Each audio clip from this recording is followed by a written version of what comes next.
1890 ও 94 খ্রিস্টাব্দ পর্যন্ত নবদ্বীপে যে চৈতন্য মহাপ্রভুর জন্মস্থান তা নিয়ে কোনো বিরোধ ছিল না। এই বিরোধ তৈরি হলো কেদারনাথ দত্তর হাত ধরে। কে এই কেদারনাথ দত্ত?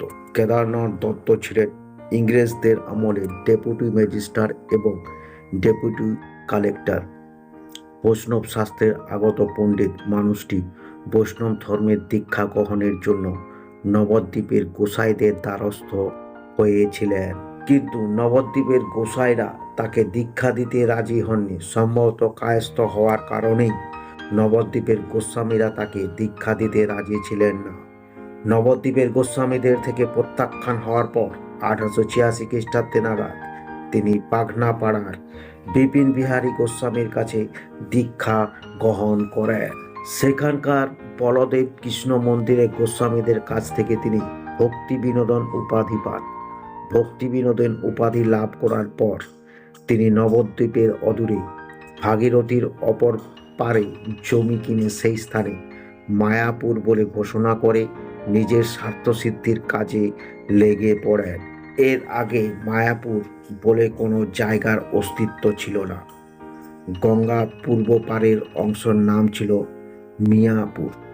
মুসলিম অধ্যুষিত এই এলাকাটি ছিল চাঁদ কাজীর সমাধিস্থল। মূলত দরিদ্র মুসলিম মৎস্যজীবীদের বাস ছিল এই এলাকায়। তৎকালীন বিভিন্ন সরকারি নথি ও জরিপের নকশায় এই এলাকার নাম মিয়াপুরি ছিল।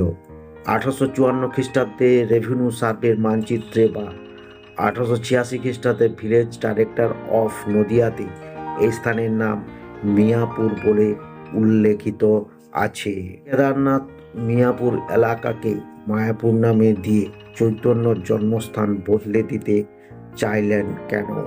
বিশিষ্ট রাঢ়বঙ্গ তথা নবদ্বীপ গবেষক যজ্ঞেশ্বর চৌধুরীর মতে নবদ্বীপের গোস্বামীগণের দ্বারা প্রত্যাখ্যান হওয়ার অপমানের প্রতিশোধ স্পৃহা চরিতার্থ করতে কেদারনাথ এই কর্মটি করেছিলেন।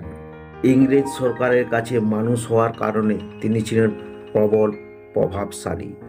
ডেপুটি ম্যাজিস্ট্রেট এবং ডেপুটি কালেক্টর হওয়ায় এই কাজটি তার পক্ষে সহজ হয়েছিল। পরিকল্পনা বাস্তবায়িত করার জন্য উঠে পড়ে লাগলেন কেদারনাথ।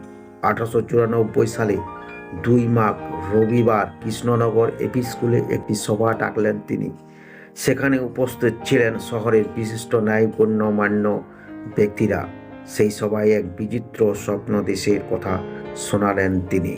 জানালেন তিনি ভেবেছিলেন যমুনার তীরে বৃন্দাবনে একটি স্থান করে তিনি সাধন ভজন করবেন। এক সময় তারকেশ্বর থাকাকালীন রাত্রে শয়নকালে প্রভু তাকে স্বপ্নে বলেছিলেন, তুমি বৃন্দাবনে যাইবে, তোমার গৃহের নিকটবর্তী নবদ্বীপে থামের যে কার্য আছে তাহা কি করিলে?